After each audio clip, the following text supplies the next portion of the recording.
এই পর্যায়ে আমাদের সামনে গুরুত্বপূর্ণ আলোচনা পেশ করছেন শেখুল হাদিস আল্লামা জসিমউদ্দিন রহমানী হাফিজাহুল্লাহ।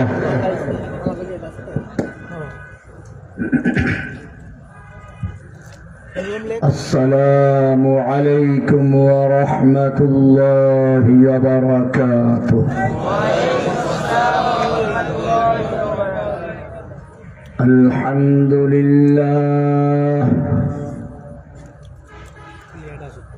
আলহামদুলিল্লাহ ওয়া কাফা ওয়া সালামুন আলা ইবাদিহিল্লাযীনা ইসতাফা। أما بعد فأعوذ بالله من الشيطان الرجيم.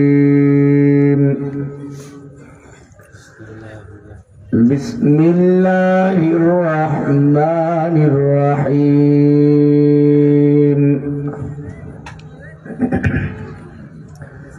ذلك الكتاب لا ريب فيه.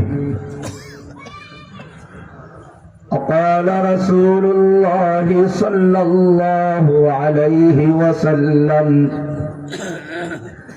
لو جعل القرآن في إهاب ثم ألقي في النار لم يحترق النار. صدق الله تعالى وصدق رسوله النبي الأمي الكريم. ونحن على ذلك لمن الشاهدين والشاكرين والحمد لله رب العالمين.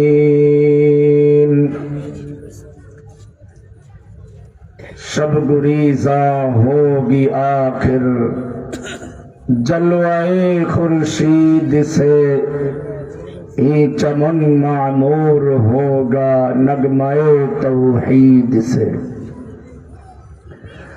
हर संत मचलती किरणों ने अफसोने शबे गम तोड़ दिया. अब जाग उठे हैं दीवाने दुनिया को जगा कर दम लेंगे. सो चाहे कफील अब कुछ भी हो, हर हाल में अपना हक लेंगे. इज्जत से जीना है तो जी लेंगे या जाम शहादत पी लेंगे. अब 19 ডিসেম্বর 2025 রোজ শুক্রবার মুন্সিগঞ্জ জেলার গজারিয়ার চরবাউসী এলাকার ঐতিহ্যবাহী কলিমুল্লাহ কওমি ইসলামী বিশ্ববিদ্যালয়ের নবম দস্তারবন্দি ও ইসলামী মহাসম্মেলনের সম্মানিত সভাপতি জনাব AFM হামিদুল্লাহ সুমন, সভাপতি কলিমুল্লাহ কওমি ইসলামী বিশ্ববিদ্যালয়, মঞ্চে উপবিষ্ট উলামায়ে কেরাম, আমার সামনে উপস্থিত তাওহীদি জনতা, পর্দার আড়ালে অবস্থানরত আমার মা ও বোনেরা, আজকের এই মাহফিল হাফেজে কোরআনদের দস্তারবন্দি, মুফতিদের দস্তারবন্দি, আলেমদের দস্তারবন্দি উপলক্ষে যখনই আমার হাফেজে কোরআনদের কথা মনে পড়ে একটা প্রশ্ন মনে জাগে, আল্লাহ তুমি কোরআনকে, তোমার সর্বশেষ কিতাবকে কাগজে লিখে বা চামড়া টুকরায় লিখে দাও নাই কেন? কাঠের টুকরায় লিখে দাও নাই কেন? পাথরের টুকরায় লিখে দাও নাই কেন? কেন বা বাক্সবন্দি করে দাওনি? যেন আল্লাহ রাব্বুল আলামিন উত্তর দিচ্ছেন, কাগজের টুকরায় বা চামড়ার টুকরায় লিখে দিলে ভুল পরে নষ্ট হয়ে যাবে, কাঠের টুকরায় লিখে দিলে ঘুন পোকায় খেয়ে ধ্বংস করবে, পাথরের টুকরায় লিখে দিলে ভেঙ্গে যাওয়ার আশঙ্কা আছে, বাক্সবন্দি করে দিলে বিশেষ কোন গোষ্ঠী, পীর পুরোহিত ব্রাহ্মণরা যেরকম ভাবে তাদের ধর্মীয় গ্রন্থগুলোকে কুক্ষিগত করেছে, সাধারণ জনগণকে ধরাছোঁয়ার বাইরে রেখেছে, ঠিক তেমনি ভাবে আল্লাহর কালাম কোরআনকে যেন কোনো ব্যক্তি কুক্ষিগত করতে না পারে, কোন বিশেষ গোষ্ঠী নিজেদের নিয়ন্ত্রণে নিতে না পারে, সেজন্য আল্লাহ সুবহানাহু ওয়া তাআলা কোরআনকে সংরক্ষণ করার জন্য কাগজের টুকরাকে নয়, চামড়ার টুকরাকে নয়, কাঠের টুকরাকে নয়, কোন বাক্সবন্দি করে নয়, পাথরের টুকরা নয়, কোরআনে কারীমকে সংরক্ষণ করার জন্য হাফেজে কোরআনদের আলেমদের সিনাকে নির্বাচন করেছে। কোরআন আল্লাহর কালাম। ইংরেজরা যখন ভারতবর্ষ দখল করেছিল,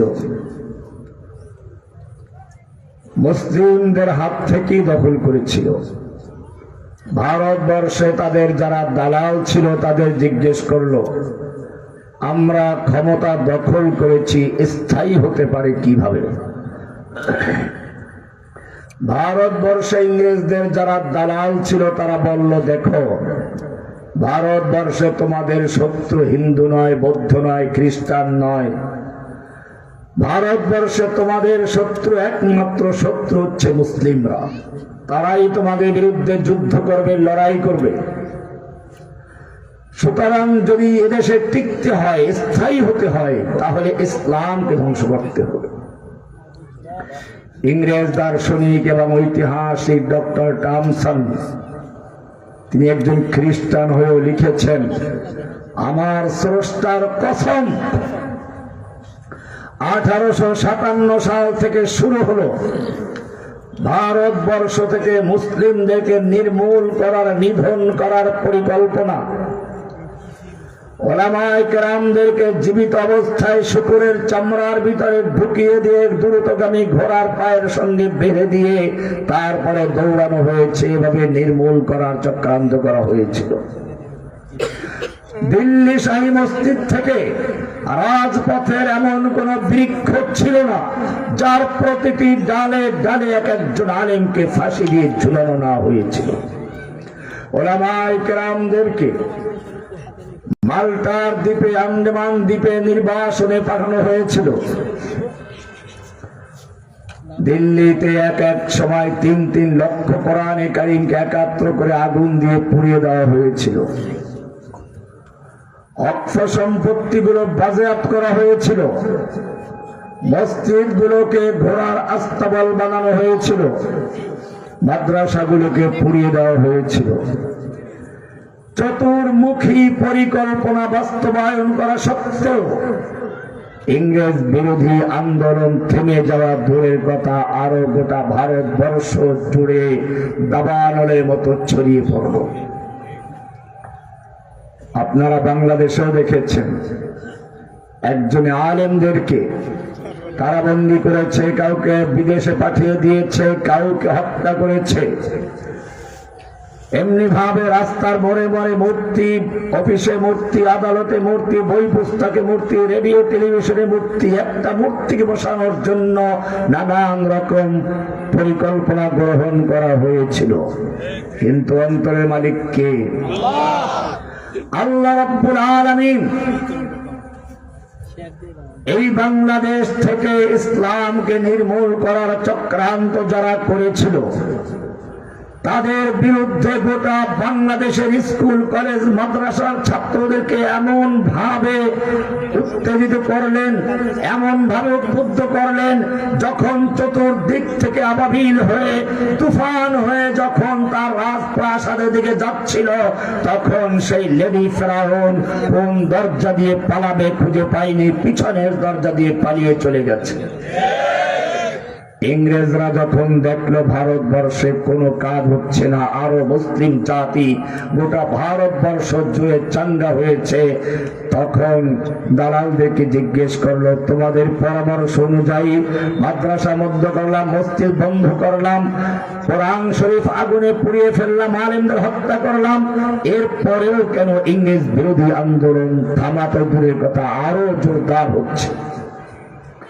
তখন আজকে যাদেরকে দস্তারবন্দি করা হবে, এরকম ছোট ছোট 8, 10, 12 বছরের শিশুদেরকে, হাফেজে কোরআনদেরকে ইংরেজদের সামনে হাজির করে বলল, তোমরা যে কোরআন পুড়িয়েছ, কাগজের কোরআন পুড়িয়েছ,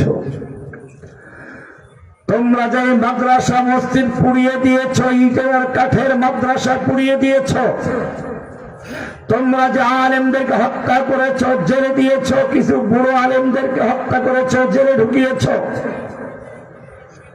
কিন্তু জেনে রাখো, এই যে ছোট ছোট বাচ্চারা তোমাদের সামনে হাজির করেছি, এরা প্রত্যেকটা ছেলে 30 পারা কোরআনকে বুকে ধারণ করে এক একজন জীবন্ত লৌহে মাহফুজ হয়ে দুনিয়ার বুকে ছড়িয়ে ছিটিয়ে আছে। কিয়ামত পর্যন্ত এই কোরআনকে তোমাদের পক্ষে ধ্বংস করা সম্ভব নয়। মনে পড়লো তখন আসলেই তো এ কারণেই আল্লাহ রাব্বুল আলামিন কোরআনকে কাগজের টুকরায় লেখেন নাই আর কাঠের টুকরায় লিখে দেন নাই। ইন্না নাহনু নাযালনা যিকরা ওয়া ইন্না লাহু লাহাফিজুন। কোরআন আমি নিজে নাজিল করেছি, এই কোরআনকে সংরক্ষণ করার দায়িত্ব আমি আল্লাহ নিজে গ্রহণ করেছি। রব্বুল আলামিন, তুমি কোরআন নাজিল করলা মানুষের অন্তরের ভিতরে, অথচ তোমার কোরআন তো অনেক শক্তিশালী, অনেক ভারী। তুমি নিজেই বলেছ, লাউ আনজালনা হাযাল কুরআন আলা জাবাল لو أنزلنا هذا القرآن على جبل لرأيته خاشعا متصدعا من خشية الله।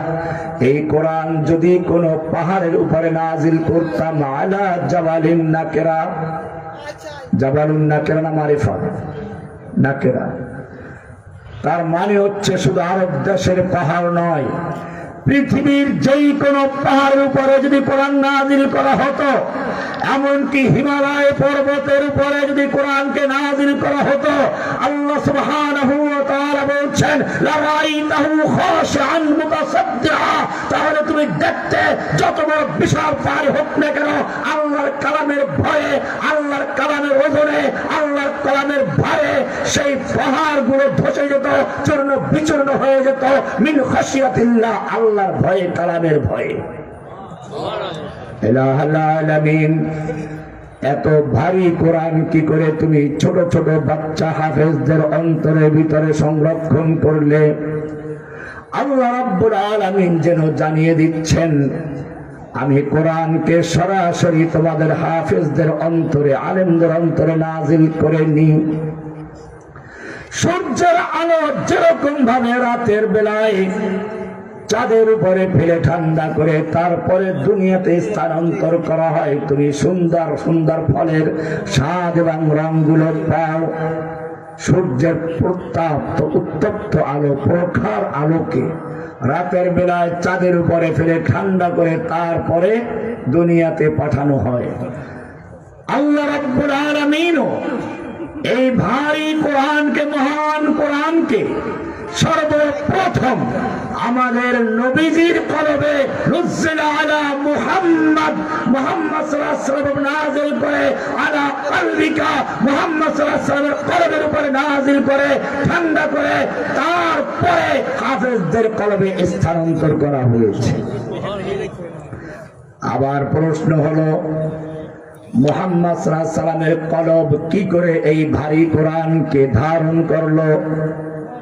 আল্লাহ রাব্বুল আলামিন বলছেন, আলাম নাশরাহ লাকা সাদরাক, আলাম নাশরাহ লাকা সাদরাক ওয়া ওয়াদানা আনকা বিজরাক হে নবী, আমি আপনার সিনাকে উন্মুক্ত করেছি, প্রশস্ত করেছি। ওয়াদানা আনকা বিজরাক, আপনার সিনার ভিতর থেকে সমস্ত দুর্বলতা, দোষ ত্রুটি অংশ যা আছে সব বিলুপ্ত করে দিয়েছি। আপনার সিনাকে আমি উন্মুক্ত করেছি, পরিচ্ছন্ন করেছি, এমন শক্তিশালী করে দিয়েছি দুনিয়ার কোন পাহাড়, আসমান, জমিন, চন্দ্র, সূর্য, এমনকি হিমালয় পর্বত বলো, সব থেকে শক্তিশালী করে তোমার অন্তরকে প্রস্তুত করে তারপরে আমার ভারী কোরআনকে নাজিল করেছি। আমি নিজেই বলেছি, ইন্না সানুলকি আলাইকা কওলান সাকিলা, আমি আপনার অন্তরে এক ভারী কোরআন নাজিল করতে যাচ্ছি। কওলান সাকিলা, এই ভারী কোরআনকে নাজিল করার জন্য যেই রকম শক্তিশালী কলবের প্রয়োজন, যেই রকম ভারী কলবের প্রয়োজন, আমি সেই রকম ভারী করে, শক্তিশালী করে আপনার কলবকে তৈরি করে তারপরে কোরআনকে নাজিল করেছি। কি সুন্দর ভাবে আল্লাহ তাআলা এই কোরআনকে সংরক্ষণ করেছেন। কোরআন আল্লাহর কালাম, আল্লাহর কথা। আমি নিজে দেখেছি, কারাগারে আমাকে যারা দেখেছে, শুরুতে কয়েক বছর পর্যন্ত নির্জন বাসনা, শুধু কারাগারে সবাই একত্রে থাকলে একটা আনন্দ থাকে। কারাগারের কষ্টটা অনেকটা দুর্বল মনে হয়, বেশি মনে হয় না। কিন্তু যদি কাউকে বিচ্ছিন্ন করে রাখা হয়, কারো সঙ্গে কথা বলতে না দেওয়া হয়, রাত দিন আপনি একা, শুধু একাই না, সামনে একটা 6 তলা বিল্ডিং খালি, শতাব্দী বিল্ডিং, পিছনে একটা 6 তলা বিল্ডিং সৈকত খালি, মাঝখানে একটা 6 তলা বিল্ডিং, 4 তলায় একটা রুমে একটা লোক আছে, নাম তার জসিমউদ্দিন রহমানী। আর কোন লোক নেই, হাজার হাজার কবুতর আছে। রুমের সামনে একটা বিশাল মৌচাক আছে, মৌমাছি আছে, ভ্রমর আছে, ভেমরুল আছে, বলতা আছে। ওগুলো হাতে এসে পড়ে, পাখিরা কাছে এসে বসে। কারণ কোন লোকজন নেই, পাখিরা বুঝতে পেরেছে এই লোকটা বড় অসহায়, একা রাখা হয়েছে। মনে পড়লো, শুধু এটাই না, একজন লোক খাবার দিয়ে যায়। সাভারের এক হারুন নামে একজন লোক, পুলিশ ডাকাতি মামলার আসামি, তাকে থাপ্পড় মেরে কান বয়রা করে দিয়েছে, যাতে রহমানী কারোর সাথে কথা বলতে না পারে। সেই জন্য এই লোকটাকে বাছাই করে বের করলো রহমানী সাহেবের খাদেম, খেদমত করার জন্য, খাবার দেওয়ার জন্য। এরকম যদি কোনো মানুষ থাকে, সে পাগল হয়ে যায়। আল্লাহ রাব্বুল আলামিন রহমানীর কলবের ভিতরে একটা শব্দ আওয়াজ তুলে দিল, আল কোরআন কালামুল্লাহ। কোরআন তো আল্লাহর কালাম, আল্লাহর কথা। ঠিকই তো, কোরআন বলে আল্লাহর কথা। কোরআন যখন বলে ইয়া আইয়ুহান নাস, আর নাস মানে মানব, তার মানে আরব, আজম, কালো, সাদা, সব রকমের মানুষকে সম্বোধন করে আল্লাহ বলছেন ইয়া আইয়ুহান নাস। আবার কখনো বলছেন ইয়া আইয়ুহাল্লাযীনা আমানু, হে ঈমানদারগণ। তার মানে হচ্ছে আল্লাহ রাব্বুল আলামিন ঈমানদারদেরকে উদ্দেশ্য করে কিছু একটা বলতে চাচ্ছেন। আবার কখনো বলছেন ইয়া আইয়ুহাল কাফিরুন, তার মানে কাফেরদেরকে উদ্দেশ্য কিছু বলবেন। আবার কখনো বলছেন কুল ইয়া ইবাদিয়াল্লাযীনা আসরাফু আলা আনফুসিহিম লা তাকনাতু মির রাহমাতিল্লাহ। ও আমার পাপী বান্দারা, যারা নিজের উপরে জুলুম করেছ, অত্যাচার করেছ, পাপ করে করে যারা সীমা অতিক্রম করেছ, লা তাকনাতু মির রাহমাতিল্লাহ, আমার রহমত থেকে নৈরাশ হও না, আমার রহমত থেকে তোমরা দূরে সরে যেও না, তুমি আমার কাছে ফিরে আসো। কিছু বান্দাদেরকে কিছু বলতে চান। মনে করলাম আমি তো পেয়ে গেছি, কথা বলার লোক পেয়ে গেছি। মানুষের সঙ্গে কথা বলার কোনো প্রয়োজন নেই। আল্লাহর কালাম পড়া মানে হচ্ছে সরাসরি আল্লাহর সঙ্গে কথা বলা। যে কারণে অন্য অন্য লোক তো পাগল হয়েছে, দুর্বল, অসুস্থ হয়ে পড়েছে। রহমানি কখনো অসুস্থ হয় নাই, পাগল হয় নাই। আল্লাহর কালাম থেকে সজীব রেখেছে, সতেজ রেখেছে, আর এখন সে কথা বলার মতো শক্তি পাচ্ছে।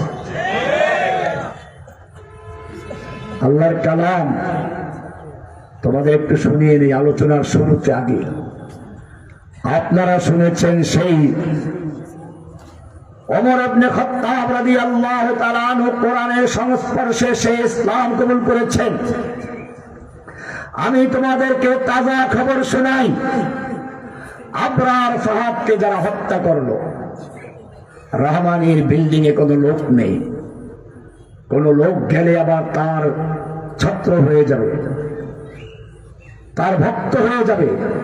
সেজন্য বাছাই করে এখন লোকের দেওয়ার প্রয়োজন, এতগুলো জায়গা খালি রাখা যায় না। এবারে 6 তলা বিল্ডিং এর দোতলায় কিছু লোক দিল। আবরার ফাহাদের হত্যাকারী তাদের বিশ্বস্ত লোক, ছাত্রলীগ, কিছু আওয়ামী লীগের নেতা। তারা দাবি করলো ঠিক আছে রহমানী সাহেব কোরআন পড়ে, আমরা তার কাছে গিয়ে একটু কোরআন শিখতে চাই। প্রশাসন অনুমতি দিল। জেলখানায় যদি কোনো সময় কারো যাওয়ার সুযোগ থাকে, দেখার সুযোগ হয়, বা যদি ওদেরকে আল্লাহ কখনো বের করে, যারা কাশিমপুর কারাগার থেকে বের হয়ে আসে, জিজ্ঞেস করবে আবরার ফাহাদকে যারা নির্মমভাবে হত্যা করেছিল, পশুর মতো যারা সারা রাত ভর অত্যাচার করে পিটিয়ে পিটিয়ে খুন করেছিল, সেই ওমর ইবনে খাত্তাব যে একজন নবীকে হত্যা করার জন্য উদ্যত হয়েছিল, কোরআনের সামনে এসে নত হয়ে গিয়েছিল, আল্লাহ তাআলা ১৫০০ বছর পরে আবার দেখিয়ে দিলেন সেই রাতের অন্ধকারে যারা হিংস্র হয়ে আবরার ফাহাদকে পিটিয়ে হত্যা করেছিল, তারা কোরআনের সংস্পর্শে এসে ৫টা ছেলে পুরা কোরআনের হাফেজ হয়ে গেছে। বাকি সবাই কোরআন পড়ে। এখন আর তাদের চেহারার মধ্যে হিংস্রতা নেই, তাদের মধ্যে সেই পশুত্ব নেই। রাত ভর তারা কোরআন পড়ে, তাহাজ্জুদ পড়ে, আবরার ফাহাদের জন্য দোয়া করে। ইন্না নাহনু নাযালনা যিকরা ওয়া ইন্না লাহু লাহাফিজুন যালিকাল কিতাবু লা রাইবা ফীহি। যালিকাল কিতাব বলেছেন, কোরআন বলেন নাই, কালামও বলেন নাই। একটু আগে আমি বললাম কোরআন হচ্ছে আল্লাহর কালাম, তাহলে বলা উচিত ছিল যালিকাল কালামু লা রাইবা ফীহি। তা বলেছেন নাকি? এই কালামে কোনো সন্দেহ নেই, বলেন নাই। কোরআনের আর একটা নাম কোরআন। কোরআন শরীফ খুললি দেখবেন লেখা আছে বাল হুয়া কুরআনুম মাজিদ ফি লাওহিম মাহফুজ। কোরআন বলা হয়েছে শাহরু রমাদান আল্লাযী উনজিলা ফীহিল কুরআন।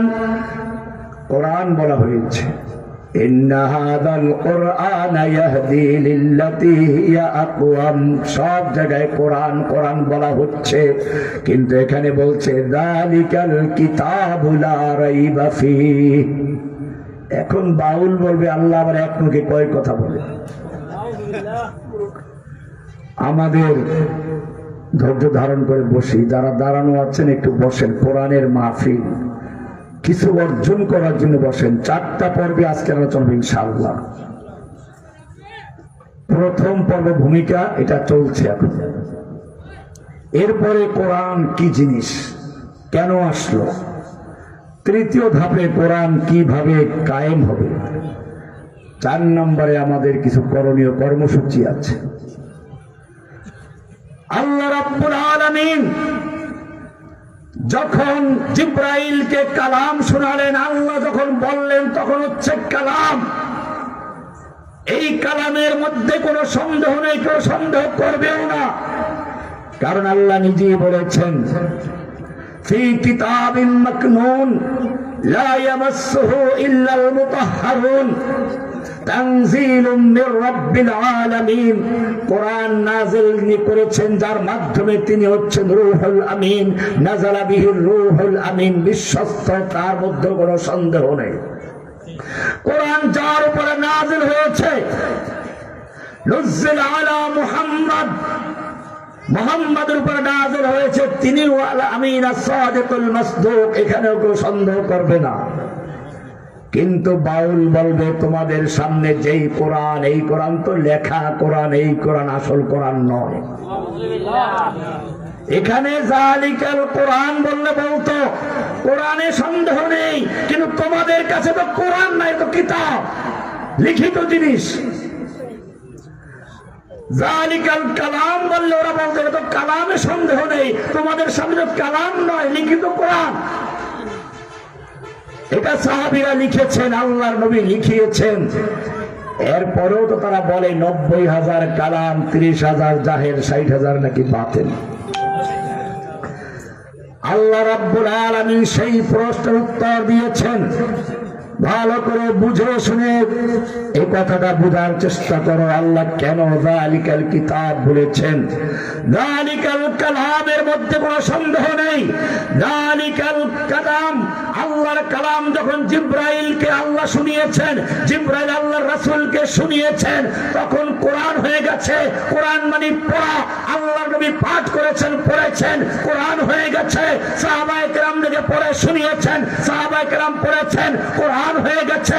সাহাবায়ে কেরামদের থেকে সিনার ভিতরে চলতে চলতে আমাদের পর্যন্ত এসেছে, ওটা কোরআন। কোরআনে বলেছে লা তুহাররিক বিহি লিসানাকা লিতাজালা বিহি ইন্না আলাইনা জামাহু ওয়া কুরআনা ফাইযা ক্বারানাহু ফাত্তাবি কুরআনা।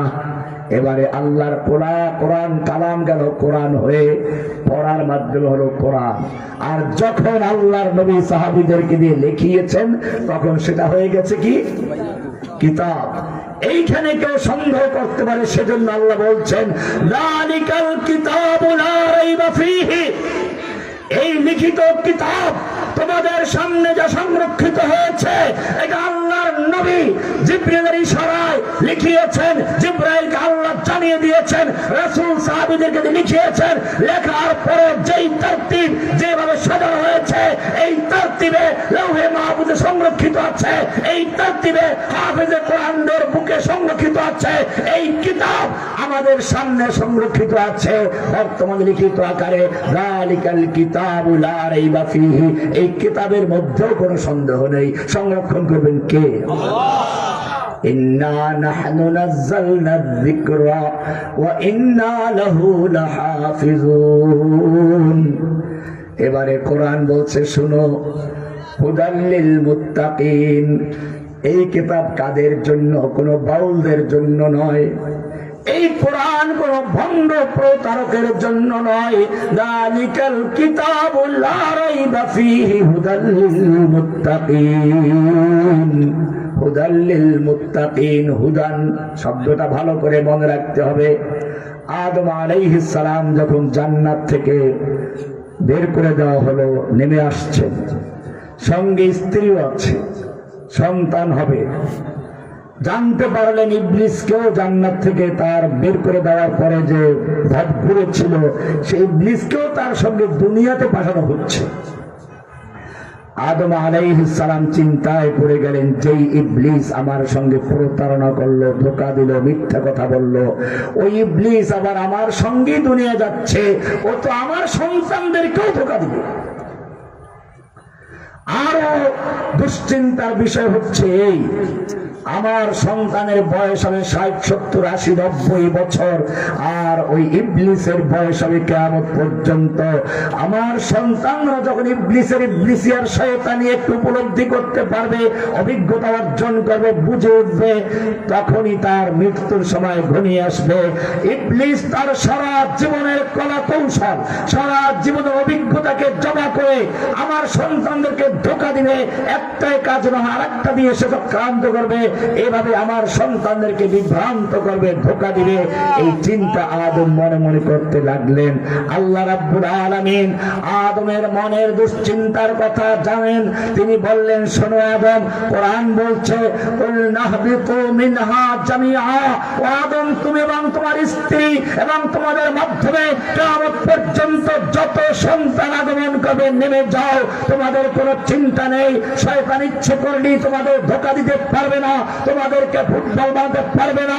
ফাইম্মা ইয়াতিয়ান্নাকুম মিন্নি হুদান, আমি তোমাদের কাছে আমার পক্ষ থেকে হুদান পাঠাবো, আমার নীতিমালা, আমার সংবিধান, তোমাদের চলার পথ, তোমাদেরকে রোড ম্যাপ দান করব। আপনি যখন বিদেশ যাবেন, আপনাকে এয়ারপোর্ট থেকে একটা রোড ম্যাপ নিলেন, আপনি কোথায় যাবেন, একটা মানচিত্র আপনার সামনে নজরে পড়বে, আপনি এখানে আছেন, কোথায় যাবেন ম্যাপ দেখে নেন। যেমন আমরা গুগল ম্যাপ দেখে এখন গাড়ি চালাই, আল্লাহ রাব্বুল আলামিন জানিয়ে দিলেন, কুলনা হাবিতু মিনহা জামিআ, আদম তুমি এবং তোমার স্ত্রী এবং তোমাদের মাধ্যমে কিয়ামত পর্যন্ত যত সন্তান আগমন করবে তোমরা নেমে যাও। ফাইম্মা ইয়াতিয়ান্নাকুম মিন্নি হুদান, আমি তোমাদেরকে এমনি ছেড়ে দিচ্ছি না, আমি তোমাদেরকে শয়তানের খপ্পরে ফেলে দিয়ে আমি তোমাদের ভুলে যাব না। আমার পক্ষ থেকে তোমাদের কাছে হুদান যাবে, নীতিমালা যাবে, রোড ম্যাপ যাবে, গাইড বুক যাবে, সংবিধান যাবে। ফামান তাবিআ হুদায়া, যেই ব্যক্তি তার ব্যক্তি জীবনে, যেই ব্যক্তি তার সমাজ জীবনে, যেই ব্যক্তি তার রাষ্ট্র জীবনে, আন্তর্জাতিক জীবনে আমার গাইড বুক মতো চলবে, আমার হেদায়েত মতো চলবে, আমার দেখানো মতো চলবে, আমার সংবিধান মেনে চলবে, ফালা খাউফুন আলাইহিম ওয়ালা হুম ইয়াহজানুন, সেই জাতির কোনো ভয় নেই, সেই জাতির কোনো চিন্তা নেই। ফালা খাউফুন আলাইহিম ওয়ালা হুম ইয়াহজানুন, তাদের সাহায্যকারী হবে কে? আল্লাহ। এজন্যই বলেছেন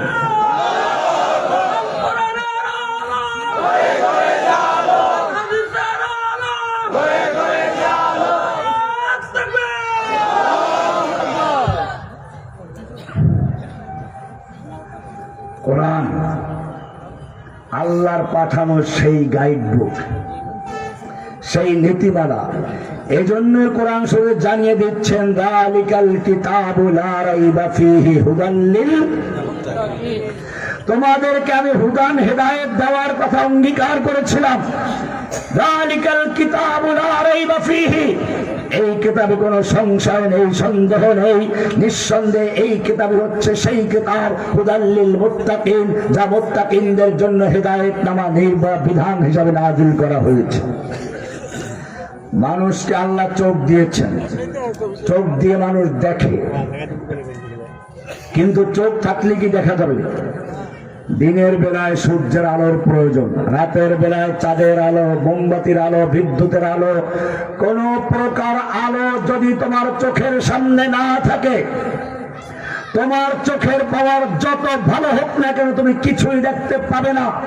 ঠিক তেমনি ভাবে আল্লাহ সুবহানাহু ওয়া তাআলা মানব জাতিকে আরেকটা চক্ষু দিয়েছেন, বিবেকের চক্ষু, জ্ঞান চক্ষু, অন্তরের চক্ষু। এই চোখের সামনেও একটা আলোর প্রয়োজন। এই চক্ষু দিয়েছেন ন্যায় বুঝার জন্য, ইনসাফ প্রতিষ্ঠার জন্য। এই চক্ষু দিয়েছেন স্রষ্টাকে চেনার জন্য, জানার জন্য। এই চক্ষু দিয়েছেন স্রষ্টার বিধানকে জানার জন্য। কিন্তু যতই তোমার সেই জ্ঞান চক্ষু আর বিজ্ঞানী হও না কেন, জ্ঞানী হও না কেন, যতক্ষণ পর্যন্ত তোমার সেই জ্ঞান চোখের সামনেও একটা বিশেষ আলো না জ্বলবে, অতক্ষণ পর্যন্ত তোমার ওই জ্ঞান চোখ দিয়ে কিছুই জানবে না, বুঝবে না। বরং তুমি নিজেকে মনে করবে বানরের বাচ্চা। জঙ্গলে গিয়ে দেখেছে বানরদের সাথে মানুষের মিল আছে, ওরাং ওটাংয়ের সঙ্গে মিল আছে, আর মনে মনে ভাবে ওহো তোরাই তো আমাদের বাপ দাদা, কারণ তোদের মতোই যে আমাদের দেখা যাচ্ছে। জ্ঞান চোখের সামনে কোরআনের আলো নেই। এজন্য মনে রাখতে হবে, শোল মাছ, গজাল মাছ একরকম দেখা যায়, তাই বলে কোনো মাছ পাগলও বলে নাই। এই টাকি মাছগুলো বোয়াল মাছ, শোল মাছের পূর্বপুরুষ, পাবদা মাছ, বোয়াল মাছ দেখতে একরকম, আজ পর্যন্ত কোনো পাগল বলে নাই এই পাবদা মাছগুলো বোয়াল মাছের পূর্বপুরুষ। কিন্তু একদল মানুষ, মানুষের সঙ্গে বানরের কিছু মিল আছে, ওরাং ওটাকের কিছু মিল আছে, সিম্পাতির কিছু মিল আছে। এই মিল দেখে মনে করলো মানুষ বানর থেকে এসেছে, মানুষ বানর থেকে রূপান্তর হয়েছে, সিম্পাতি থেকে এসেছে। এই লোকগুলো নিজের পরিচয় ভুলে গেছে। আল্লাহ সুবহানাহু ওয়া তাআলা বলছেন, এই লোকগুলোর বিবেক দিয়েছিলাম, জ্ঞান দিয়েছিলাম, কিন্তু জ্ঞান চোখের সামনে কোরআনের আলো জ্বলে নাই, কোরআনের নূর জ্বলে নাই। সেজন্য সে নিজের রবকে চিনে নাই, আল্লাহকে চিনে নাই। এই জন্য জ্ঞান চোখের সামনে যেই আলোর প্রয়োজন, সেই আলো হচ্ছে আল কোরআন। قد جاءكم من الله نور وكتاب مبين। এবারে সমাজের অন্ধকার দূর করার জন্য আলোর প্রয়োজন। তুমি কোরআনকে বলো, কোরআন আমাদের সমাজে বড় মারাত্মক অবস্থা। মানুষকে মানুষ দিনে দুপুরে খুন করে, খুনের জন্য তোমার কাছে কি আলো আছে? কোরআন তোমাকে সুন্দর করে জানিয়ে দিবে আমার কাছে বিধান আছে, আলো আছে। এই আলো যদি জানাতে পারো তোমার দেশে আর কোনো অন্যায় খুন হবে না। কি আলো তোমার কাছে রয়েছে? কোরআন বলবে, ইয়া আইয়ুহাল্লাযীনা আমানু কুতিবা আলাইকুমুল কিসাসু ফিল কাতলা আল হুররু বিল হুররি ওয়াল আবদু বিল আবদি ওয়াল উনসা বিল উনসা। এ মানুষ শুনে রেখো, কেউ যদি কাউকে খুন করে আদালতে প্রমাণিত হয় তাহলে তার খুনের বদলা তাকে খুন করা হবে, হত্যা করে দেওয়া হবে।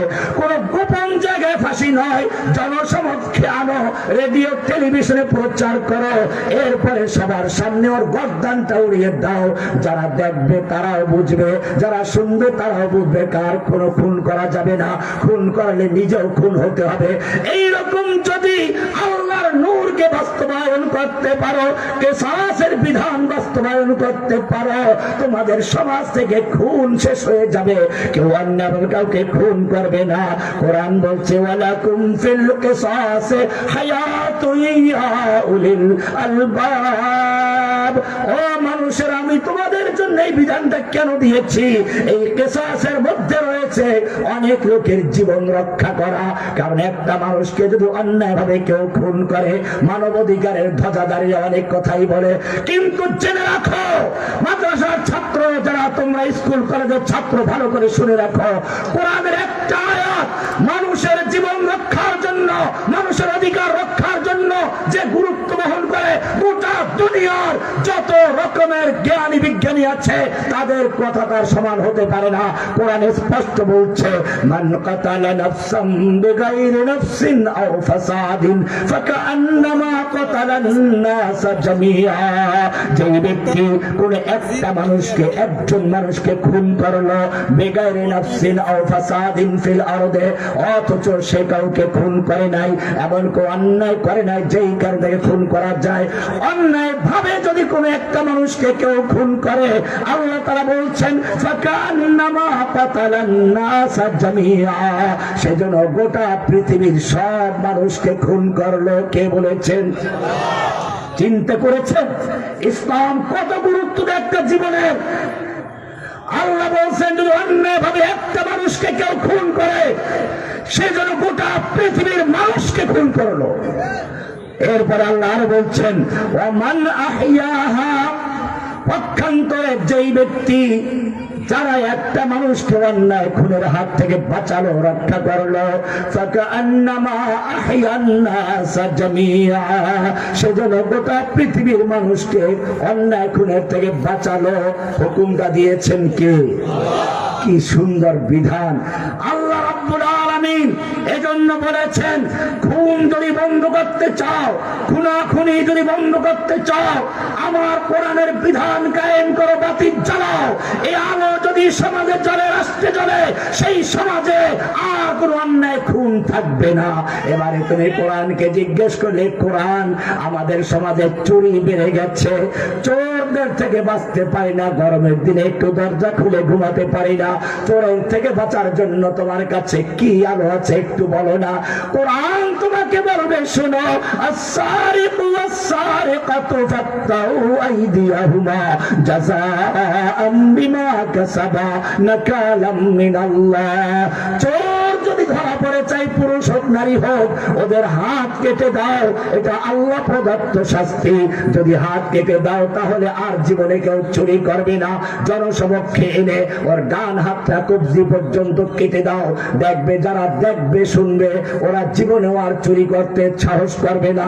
কারণ যদি বিশ্বাস করে, জেনে রাখে এই চোরের হাত কাটার বিধান আল্লাহ প্রদত্ত, দুনিয়ার কোন শক্তি নেই ফিরাবার, এটা বাস্তবায়ন হয়েই ছাড়বে, কোন সুপারিশ চলবে না, কোন নেতা নেত্রী রহিত করতে পারবে না, তখন আর কেউ চুরি করতে সাহস করবে না।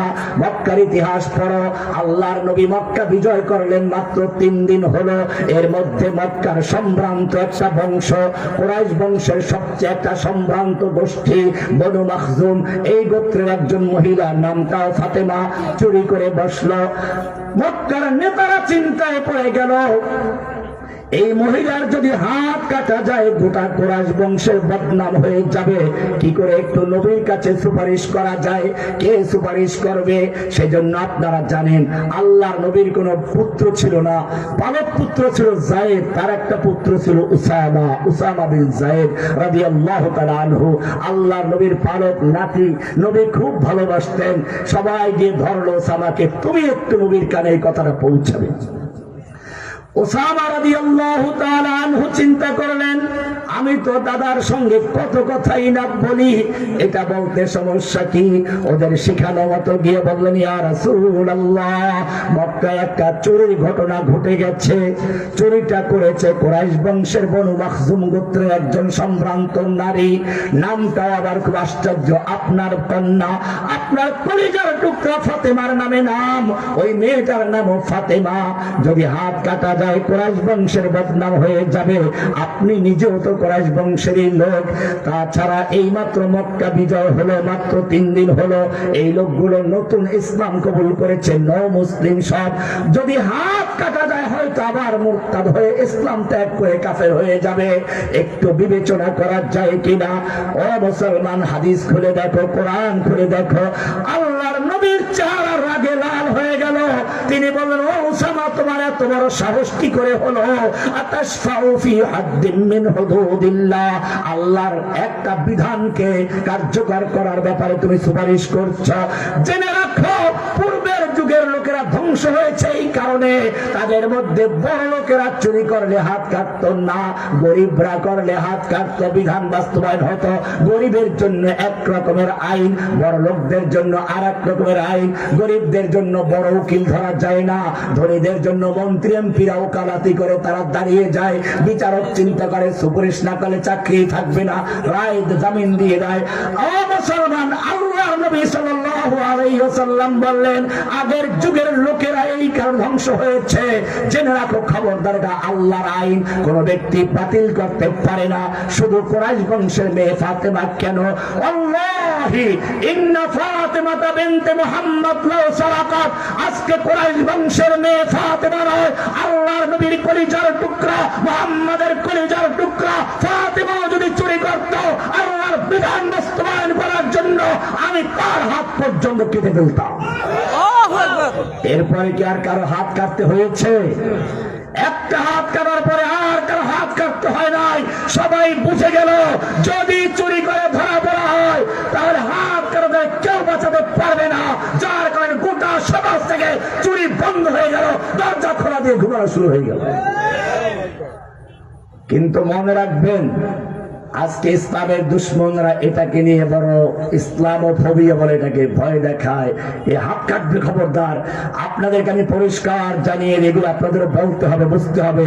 ইসলাম এই গ্রামের পেঁয়াজ চোর, লেবন চোর, তেল চোর, আলু চোরদের হাত কাটতে বলে না। এর প্রমাণ ওমর ইবনে খাত্তাব রাদিয়াল্লাহু তাআলা আনহুর যুগে একটু অভাব দেখা দিল, দেশে অভাব দেখা দিল। তিনি সমস্ত বিচারকদের কাছে পত্র লিখলেন, প্রজ্ঞাপন জারি করলেন, এখন থেকে যদি কোন চোর ধরা পড়ে আদালতে বিচার যায়, হাত কাটবে না। কেন কাটবে না? আল্লাহর বিধান, আল্লাহর নবী পর্যন্ত বলেছেন কেউ রহিত করতে পারবে না, বদলাতে পারবে না। ফাতেমা বিনতে মুহাম্মদ চুরি করলেও কেউ তা রক্ষা করতে পারবে না। তুমি কেন এই ফরমান জারি করেছো? ওমর ইবনে খাত্তাব রাদিয়াল্লাহু তাআলা আনহু স্পষ্ট করে দিলেন, ব্যাখ্যা দিয়ে দিলেন, এই চোরের হাত কাটার বিধানটা তখনই এসেছিল খয়বর বিজয়ের পরে, যাকাত ভিত্তিক অর্থ ব্যবস্থা চালু করার পরে, যখন ইসলাম মানুষের অন্ন, বস্ত্র, খাদ্য, চিকিৎসা, সব বাসস্থান সবকিছু আয়োজন করেছে, ব্যবস্থা করে দিয়েছে, এখন আর চুরির কোনো প্রয়োজন নেই। তখনই ইসলাম কেবল এই চোরের হাত কাটার বিধান দিয়েছে।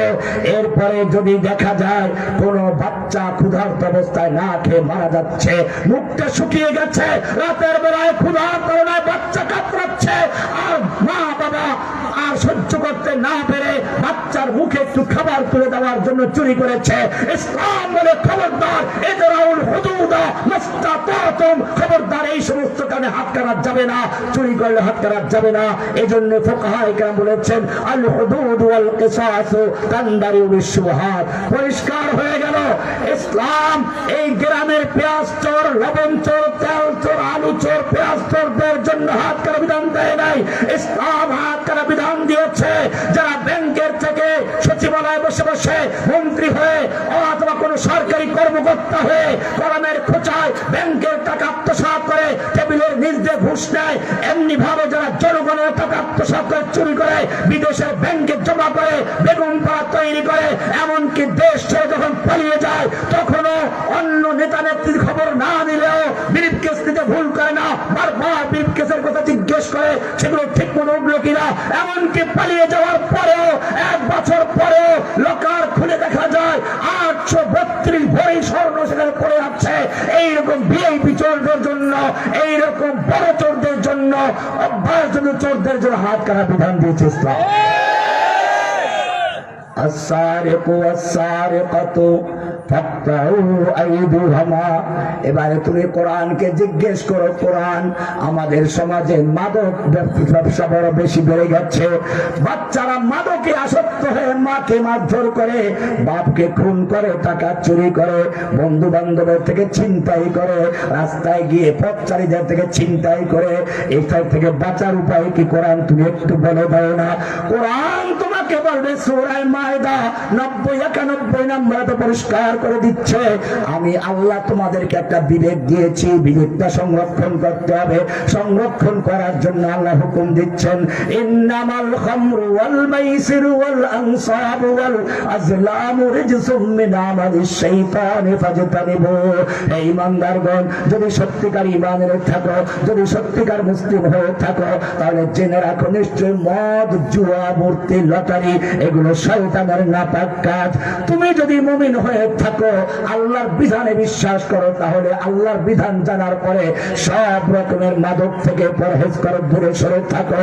এরপরে 91 নম্বর আল্লাহ বলছেন ইন্নামা ইউরিদু শাইতানু আইয়ুকিআ বাইনাকুমুল আদাওয়াতা ওয়াল বাগদা ফিল খামরি ওয়াল মাইসির ওয়া ইয়াসুদ্দাকুম আন যিকরিল্লাহ।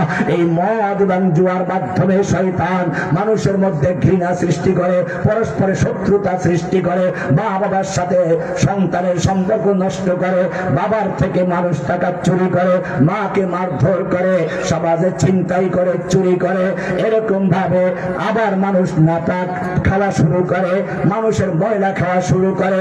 এর থেকে যদি বাঁচতে চাও, কোরআনের বিধান অনুযায়ী মাদকের ব্যাপারে সতর্ক হয়ে যাও। মদ হারাম করে দিয়েছেন কে? আবার তুমি কোরআনকে জিজ্ঞেস করো, কোরআন আমাদের সমাজে একদল মানুষ ধনী ধনী হচ্ছে, গরিবরা গরিব হচ্ছে। ধনীরা ব্যাংকে টাকা রাখে, গরিবরা সুদে টাকা নেয়।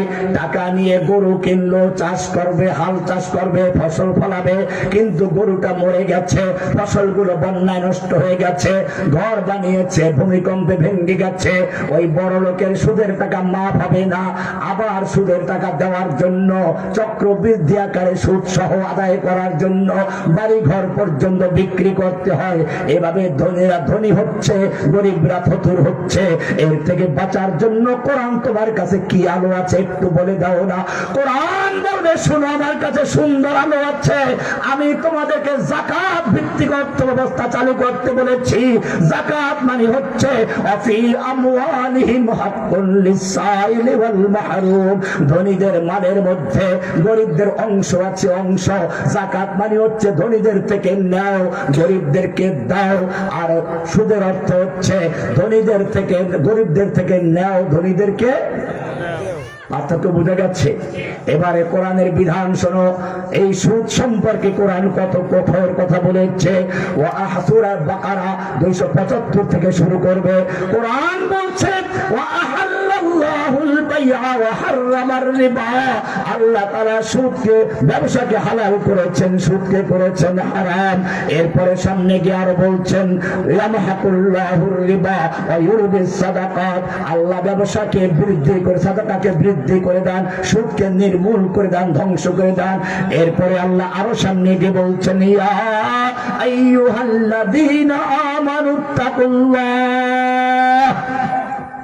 ও হে ঈমানদারগণ, যারা আল্লাহর প্রতি ঈমান এনেছো, আল্লাহর কোরআনের দ্বারা বিশ্বাস করো, তারা ভালো করে শুনে রাখো, ইত্তাকুল্লাহ, আল্লাহকে ভয় করে চলো, ওয়াযারু মা বাকিয়া মিনার রিবা ইন কুনতুম মুমিনিন, তোমাদের যত পাওনা সুদ আছে সমস্ত সুদগুলো বর্জন করো যদি সত্যিকার মুমিন হয়ে থাকো।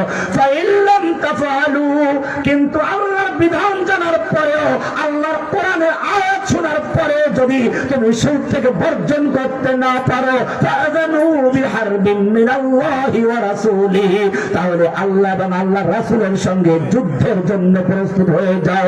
সুদ মানে কার সঙ্গে যুদ্ধ করা? আমার জাতি কোরআনের সেই বিধানকে বাস্তবায়ন না করে, যাকাত ভিত্তিক অর্থ ব্যবস্থা চালু না করে, সোনালী ব্যাংক, রূপালী ব্যাংক, ভাউয়া ব্যাংক, কোন ব্যাংক, যত ব্যাংক আছে সব ব্যাংকগুলোতে লাইসেন্স দিয়ে সুদের কারবার চালু করে দিল। গরিবরা গরিব হচ্ছে, ধনীরা ধনী হচ্ছে। ও মুসলমান, সুদের হারামের ফতোয়া দিয়েছেন কে? আল্লাহর হারামকৃত সুদকে যদি কোনো ব্যক্তি লাইসেন্স দিয়ে বৈধ করে দেয়, হালাল করে দেয়, জায়েজ না হারাম? এমনি ভাবে আপনি কোরআনকে জিজ্ঞেস করেন, কোরআন আমাদের সমাজে জিনা ব্যভিচার বড় বেড়ে গেছে, একজনের বউ আর একজনের পরকিয়া করে, শেষ পর্যন্ত স্বামীকে খুন করে, এর থেকে বাঁচার জন্য তোমার কাছে কোনো ঔষধ আছে কি? সমাজের সব রোগের ঔষধ কোরআনে আছে। কোরআন হচ্ছে আলো। কোরআন বলছে হ্যাঁ আছে, শুনে ভালো করে, ওয়ালা তাকরাবুজ জিনা ইন্নাহু কানা ফাহিশাতান ওয়া সাআ সাবিলা, জিনা ব্যভিচারকে আল্লাহ হারাম করেছেন, এটা বড় অশ্লীল কাজ, বেহায়া কাজ। কারণ আমি মানুষকে সৃষ্টি করেছি অন্য অন্য মাখলুকের মতো না, মানুষকে আমি সৃষ্টি করতে গিয়ে কোন শব্দ দিয়ে সৃষ্টি করি নাই। ইন্নামা আমরুহু ইযা আরাদা শাইআন আন ইয়াকুলা লাহু কুন ফায়াকুন, আসমান জমিন সৃষ্টি করার পরিকল্পনা করেছি, কুন বলেছি, ফায়াকুন আসমান জমিন হয়ে গেছে। সমুদ্র সৃষ্টি করার ইচ্ছে করেছি, কুন বলেছি, ফায়াকুন হয়ে গেছে। গ্রহ নক্ষত্র সৃষ্টি করার ইচ্ছা করেছি, কুন বলেছি, হয়ে গেছে। কিন্তু মানুষ, তোমার বেলায় আমি এই কুন শব্দ ব্যবহার করি নাই। আমি তোমাকে সৃষ্টি করেছি, খালাকতুকা বিয়াদাইয়া, আমি তোমাকে সৃষ্টি করেছি আমার নিজের হাতে। কিসের হাতে? আল্লাহ রাব্বুল আলামিন কোরআনে চারটা কসম করে বলেছেন, আমি মানুষকে সবচেয়ে উত্তম গঠন দিয়ে তৈরি করেছি। ওয়াত্তিন ওয়াজ্জাইতুন ওয়া তুর সিনিন ওয়া হাযাল বালাদিল আমিন। কয়টা হলো? চারটা কসম করে আল্লাহ বলছেন, লাকাদ খালাকনাল ইনসানা ফি আহসানি তাকবীর, আমি মানুষকে সর্বোত্তম গঠন দিয়ে তৈরি করেছি, তোকে বড় আদর করে তৈরি করেছি, নিজের হাতে তৈরি করেছি, তোকে সম্মানিত করেছি। ওয়ালাকাদ কাররামনা বনি আদম, আমি বনি আদমকে সমস্ত সৃষ্টির উপরে শ্রেষ্ঠ করে সৃষ্টি করেছি। এই তোর বংশটাকে সংরক্ষণ করতে হবে। তুই তো গরুর ছাগলের মতো না, কুত্তার মতো না। কুত্তা তার বাচ্চা বড় হয়ে গেলে মায়ের সঙ্গে জিনা করে, বোনের সঙ্গে জিনা করে, কার বংশ কে কোনো পরিচয় থাকে না। আমি মানুষকে সৃষ্টি করেছি, তোদের বংশ সংরক্ষণ করার গুরুত্ব আছে। কোরআন বলছে, ইন্না খালাকনাকুম মিন যাকারিন ওয়া উনসা ওয়া জাআলনাকুম শুউবান ওয়া কাবাইলা লিতারাফু ইন্না আকরামাকুম ইনদাল্লাহি আতকাকুম। খালাকাকুম, আমি সব মানুষকে সৃষ্টি করেছি সমান করে, আমার কাছে কোনো আভিজাত্যের কোনো ব্যাপার নেই। কে ধনী, কে গরিব, কে আমির, কে ফকির, কে সাদা, কে কালো, কে আরব, কে আজব, আমার কাছে এই সমস্তের কোনো মূল্য নেই। আমি তোমাদেরকে বিভিন্ন গোত্রে বিভক্ত করেছি, বিভিন্ন বর্ণে বিভক্ত করেছি। এর কারণ হচ্ছে চেনার জন্য। লিতারাফু ইন্না আকরামাকুম ইনদাল্লাহি আতকাকুম, আমার কাছে সম্মানের মাপকাঠি, মর্যাদার মাপকাঠি শুধু একটা, তাকওয়ার ভিত্তিতে। তোমাদের মধ্যে যে সবচেয়ে বেশি তাকওয়া অর্জন করবে আমার কাছে সে সম্মানিত। তোমার বংশ সংরক্ষণ করা গুরুত্ব দিয়ে আমি জিনা ব্যভিচারকে হারাম করেছি। ও মুসলমান, এই জিনা ব্যভিচারকে হারাম করে আল্লাহ বিবাহকে ফরজ করে দিয়েছেন। ফানকিহু মা তাবা লাকুম মিনান নিসাই মাসনা ওয়া সুলাসা ওয়া রুবা। আল্লাহ তাআলা বলেছেন এই বিয়ে কেন ফরজ করলাম? লিতাসকুনু ইলাইহা, স্বামী স্ত্রীর সম্পর্ক পবিত্র সম্পর্ক। স্বামী ক্লান্ত হয়ে যায় যখন মাঠে কাজ করে, ক্লান্ত হয়ে যায়, স্ত্রীর কাছে সান্ত্বনা লাভ করে। এরপরে যখন বুড়ো বুড়ি হয়ে যায় তখন ওই ইউরোপের সমাজে, পশ্চিমা সমাজে যতদিন সৌন্দর্য থাকে অতদিন তার সাথে প্রেম করে, ভালোবাসা করে। বুড়ি হয়ে গেলে লাথি মেরে ফেলে দেয়। তখন বুড়ো হয়ে গেলে বাবাকে পর্যন্ত বৃদ্ধাশ্রমে রেখে আসে। কোরআন বলছে না, ওয়াজআলা বাইনাকুম মাওয়াদ্দাতাও ওয়া রাহমা, তোমাদের বয়স যখন বড় হয়ে যায়, স্বামী স্ত্রী বুড়ো হয়ে যায়, আমি তখন যৌবনের ভালোবাসাকে রূপান্তর করে, পরিবর্তন করে, এবারে দয়া, করুণা, মায়ার ভিতরে পরিবর্তন করে দেয়, যার কারণে বুড়ো বুড়ি একজনকে ছাড়া একজন চলতে পারে না। ঠিক কিনা? এই বৈবাহিক অবস্থা ফরজ করেছেন কে? জিনা ব্যভিচারকে হারাম করেছেন কে? আপনারা জানেন এই জিনা ব্যভিচার হারাম করার আইনটা দিয়েছেন আল্লাহ। এটাকে পরিবর্তন করে যারা যৌন কর্মী বানাতে চায়, হালাল করতে চায়, তারা মুসলমান থাকবে। এমনি ভাবে এক এক করে বলতে গেলে আল্লাহর বিধানের কথা, কোরআনের আলো, কোরআনের সৌন্দর্যের কথা শেষ হবে না। আমি এবারে আপনাদেরকে বলতে চাচ্ছি, শুনো, কোরআনের এই বিধানকে যেই সমাজ, যেই জাতি বাস্তবায়ন করবে সেই সমাজে কোনো চুরি থাকবে না, জিনা ব্যভিচার থাকবে না, মদের নেশা থাকবে না, খুনাখুনি থাকবে না, এরকম ভাবে গরিবরা গরিব হবে, ধনীরা ধনী হবে, এই বৈষম্য থাকবে না। এই সব কিছু দূর করার জন্য যে আলোর প্রয়োজন, সেই আলোর নাম কি? কোরআন। এবারে কোরআন আয়াত শুনুন, কদ জাআকুম মিনাল্লাহি নূরুন ওয়া কিতাবুম মুবিন। এই কোরআনকে বাস্তবায়ন করার জন্যই নবী মার খেয়েছেন। ও মুসলমান, ভালো করে শুনো, আল্লাহর নবী উহুদের যুদ্ধের ময়দানে যুদ্ধ করতে নেমেছেন, লোহার দুইটা পোশাক পরা, মাথায় লোহার হেলমেট পরা। কাফের দেখলো খবরদার, এই লোকটাকে কোনোভাবে তো মারা যাচ্ছে না, শক্ত একটা তলোয়ার নিয়ে নবীর মাথায় আঘাত করলো, লোহার টুপিটা ভেঙ্গে গালের ভিতরে ঢুকে পড়লো, মারির দুইটা দাঁত পড়ে গেছে। আল্লাহর নবীর মারির ভিতরে লোহা ঢুকে আছে। যুদ্ধের পরে একজন সাহাবী সেই লোহা বের করার জন্য মারির দাঁত দিয়ে কামড় দিলেন, লোহাটা বের হয়ে আসলো ঠিকই, ওই সাহাবীর দুটো দাঁত পড়ে গেছে, নবীর মুখটা রক্তে রঞ্জিত হয়ে গেছে। ও মুসলমান, তোমাকে জিজ্ঞেস করতে চাই, তোমার নবীর রক্ত তোমার আমার বুজুর্গের রক্তের চেয়ে বেশি দামি ছিল না কম দামি ছিল? নবীর তাহাজ্জুদ বেশি ছিল না তোমার তাহাজ্জুদ বেশি আছে? কেন নবীকে এত মার খেতে হয়েছে? নবীর মর্যাদা কত একটু শুনো, ঝলক দিচ্ছি কোরআন থেকে। আল্লাহর নবী যখন রাস্তায় চলতেন মেঘমালা এসে ছায়া দিত। নবী একদিন পেশাব করতে গেছেন, দুটো খেজুর গাছ দৌড়ে এসে নবীকে আড়াল করেছে। শুধু তাই নয়, নবী একবার মজলিসে বসে কথা বলছেন, একজন সাহাবী একটু জোরে কথা বলেছে, নবীর কথাটা একটু চাপা পড়ে গেছে, সঙ্গে সঙ্গে আরশ ওয়ালার থেকে আয়াত নাযিল হয়ে গেছে, ইয়া আইয়ুহাল্লাযীনা আমানু লা তারফাউ আসওয়াতাকুম ফাওকা সাওতিন নবী।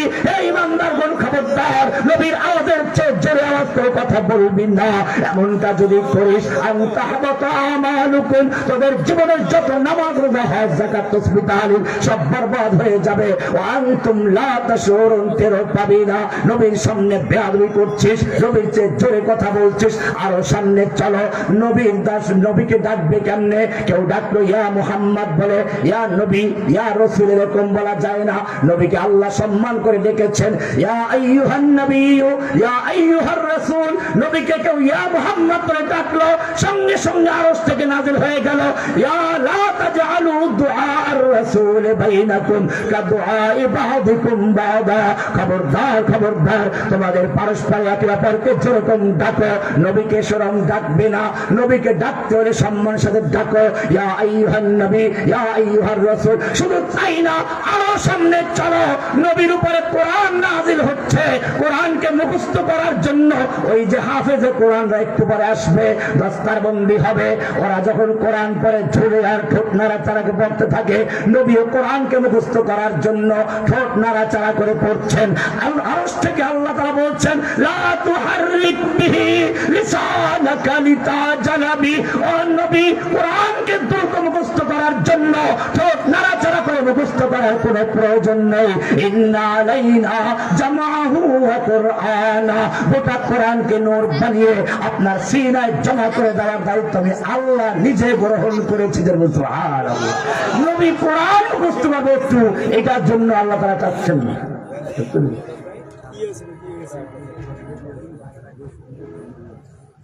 আমি শেষ করে বলছিলাম, আমি দুইবার বলতে চাই, একবার বয়ান করলে পরের বার বলতে চাই, হয়তো শেষ করবো আমি এরকম চাই।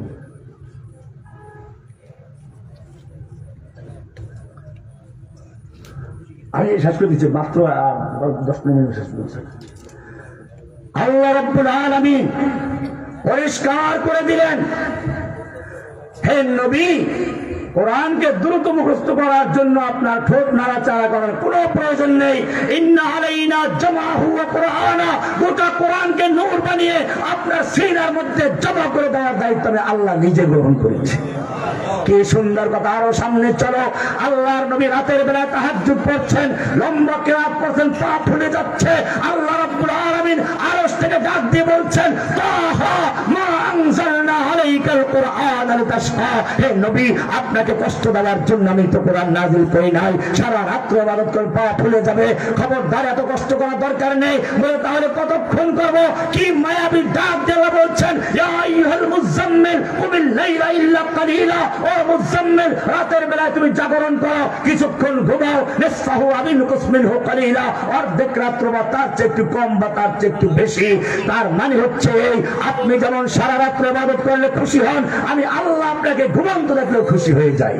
আরো সামনে চলো, আল্লাহর নবীর পুত্র সন্তান মরে গেছে।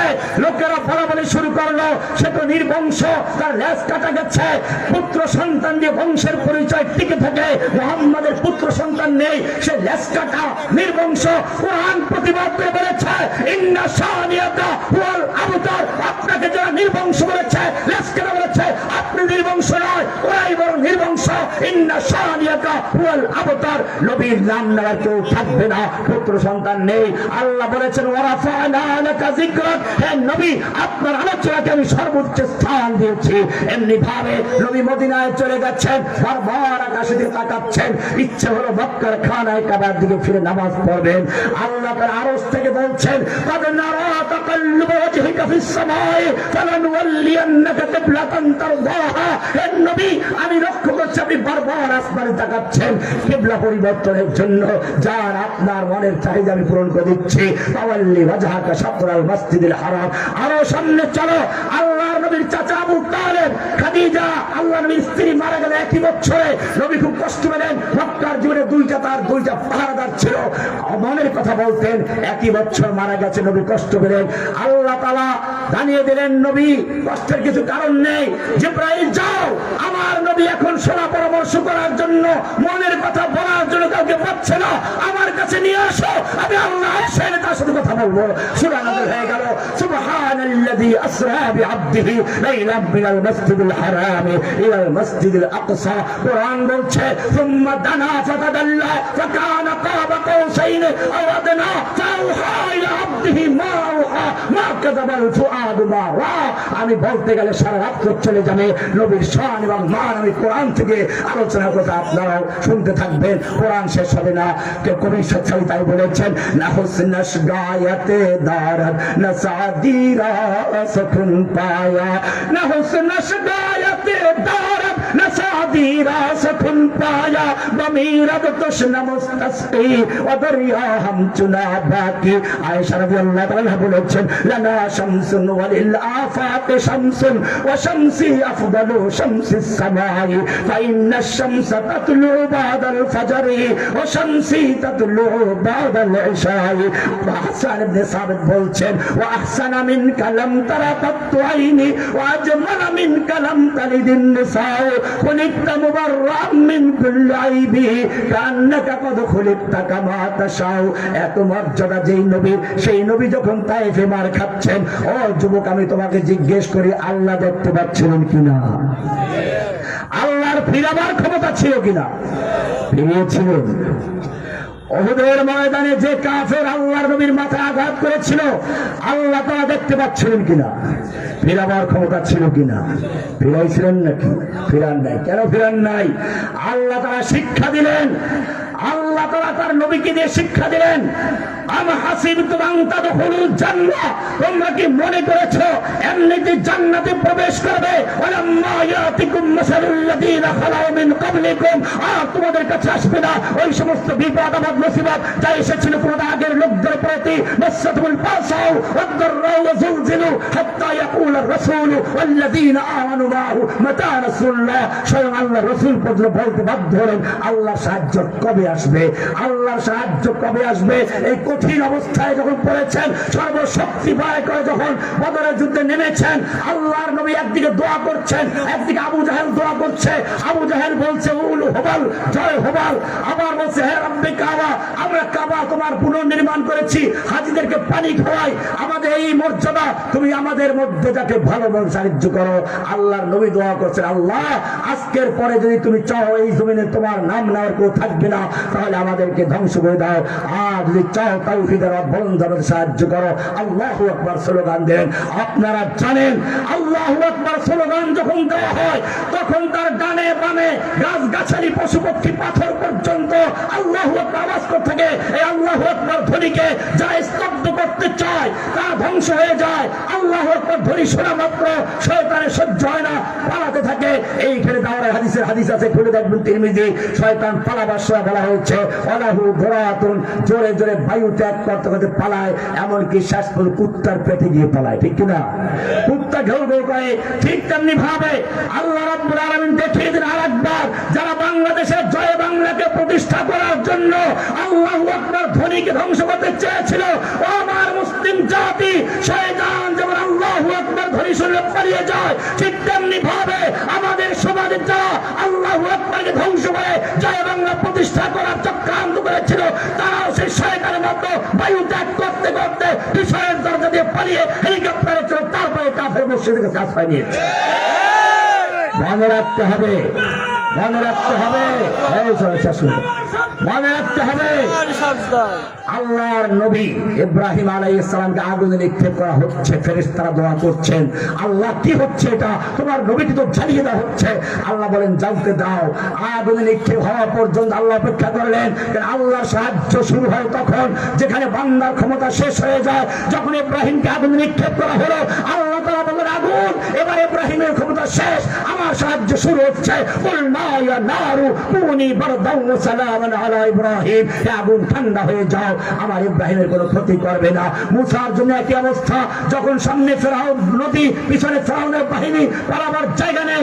আল্লাহ বলেন মুসা তোমার ক্ষমতা শেষ, আমার সাহায্য শুরু হবে, লাঠি মারো। নদী রাস্তা হয়ে গেছে, এবারে তাপ পারে পারে চলে গেল, ফেরাউনকে চুবিয়ে মারলেন। আমি জিজ্ঞেস করতে চাই যে আল্লাহ সুবহানাহু ওয়া তাআলা নমরুদের বিরুদ্ধে ইব্রাহিমকে সাহায্য করেছেন, ফেরাউনের বিরুদ্ধে মুসাকে সাহায্য করেছেন, সে আল্লাহ তার আগের মতো শক্তি দিয়ে জীবিত আছেন না দুর্বল হয়ে গেছে? এখনো সাহায্য করতে সক্ষম কিনা? তবে একটা শর্ত, একটা শর্ত, মিসলে কালিম হো अगर मारे का आजमा कोई आज भी आती है कोहे तूर से बंगला तखफ आज भी जो करे इब्राहिम का ईमा पैदा आप कर सकती है अंदाज गुलिस्ता पैदा। সুতরাং হে যুবক, তোমাকে ভয় পেলে চলবে না, তোমাকেও সেই ত্যাগ কোরবানি নিয়ে ইসলামের আলোকে ছড়িয়ে দেওয়ার জন্য, কোরআনের বাণী ঘরে ঘরে পৌঁছে দেওয়ার জন্য, কোরআনের বাণীকে সংসদে প্রতিষ্ঠার জন্য আবার তোমাকে ময়দানে ঝাঁপিয়ে পড়তে হবে।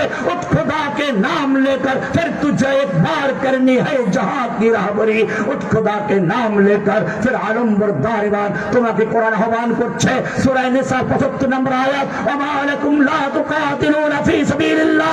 ও যুবক, কেন তুমি আল্লাহর রাস্তায় সংগ্রাম করছো না, লড়াই করছো না, যুদ্ধ করছো না? ওয়াল মুস্তাদাফিনা মিনার রিজাল, অথচ অসহায় নারী পুরুষ, অসহায় বৃদ্ধরা ফরিয়াদ করে বলছে, রব্বানা আখরিজনা মিন হাযিহিল ক্বরিয়াতি যালিমা আহলুহা। হে আমাদের রব, তুমি আমাদেরকে জালিম অধ্যুষিত জনপদ রক্ষা করে উদ্ধার করো। ওয়াজআল লানা মিন লাদুনকা নাসীরা, আমাদেরকে উদ্ধার করার জন্য তোমার পক্ষ থেকে ওলি পাঠাও, সাহায্য পাঠাও। এই আহ্বান আসছে ফিলিস্তিন থেকে, কাশ্মীর থেকে, এই আহ্বান আসছে আরাকান থেকে, এই আহ্বান আসছে বাংলার প্রতিটি গ্রামগঞ্জ থেকে। ও আমার যুবকেরা, আল্লাহর এই আহ্বানে সাড়া দিয়ে আল্লাহর কোরআনকে প্রতিষ্ঠা করার জন্য যদি প্রয়োজন হয় বুকের তাজা রক্ত ঢেলে দিয়ে আল্লাহর রাস্তায় দম রাখতে হবে। কে কে তৈরি আছো? फिर तुझे एक बार करनी है जहां की रहबरी। জেনে রাখবে, দুইজন নারীর ফরিয়াদ শুনেছিল মোহাম্মদ বিন কাসেম। রাজা দাহিরের কারাগারে অত্যাচার হচ্ছিল, মহিলারা তাদের রক্ত বের করে কাগজ বানালো, ওড়নাকে চিঠি লিখলো। সে আহ্বানে সাড়া দিয়ে মোহাম্মদ বিন কাসেম হেজাজ থেকে ছুটে এসে শুধু ওই দুইটা বোনকে উদ্ধার করেন নাই, গোটা ভারতবর্ষে ইসলামের বিজয় পতাকা উড্ডীন করেছিলেন। ও যুবকের, আমি তোমাদের জিজ্ঞেস করতে চাই, আবার যদি কোন রাজা দাহিরে প্রেতাত্মা বাংলার জমিন থেকে ইসলামকে নির্মূল করার জন্য, ইসলামকে চ্যালেঞ্জ করার জন্য ময়দানে দাঁড়িয়ে পড়ে, যদি তোমাদের সামনে কেউ আবার সেই রাজা দাহির হয়ে আগমন করে, আমি জিজ্ঞেস করতে চাই, মুহাম্মদ বিন কাসেম হয়ে ময়দানে ঝাঁপিয়ে পড়ার তৈরি আছো কিনা? গোবিন্দের রাজ্যে গরু জবাই করার কারণে বুরহানুদ্দিন হাত কেটে ফেলেছিল, আকিকার বাচ্চাকে কোরবানি জবাই করে দিয়েছিল। বুরহানুদ্দিন দিল্লির শাসকদের সাহায্য চেয়েছিল, শাহজালাল রহমাতুল্লাহ ছুটেছিলেন, ছুটে এসে শুধুমাত্র সেই বুরহানুদ্দিন কি সাহায্য করেন নাই, রাজা গৌরগোবিন্দ পালিয়েছিল। আবার যদি বাংলার জমিনে নতুন করে কোন গৌর গোবিন্দের উত্তরসূরি, গৌর গোবিন্দের প্রতাত্মা বাংলার জমিনে ছায়া ফেলতে চায়, আমার যুবকেরা শাহজালাল হয়ে ময়দানে ঝাঁপিয়ে পড়তে রাজি আছে কিনা? सबक पर फिर सदाकत का, अदालत का, शजाअत का लिया जाएगा काम तुझसे, दुनिया की इमामत का। व आखिर दावाना अल्हम्दुलिल्लाहि रब्बिल आलमीन। अस्सलामु अलैकुम व रहमतुल्लाहि तआला व बरकातुहू।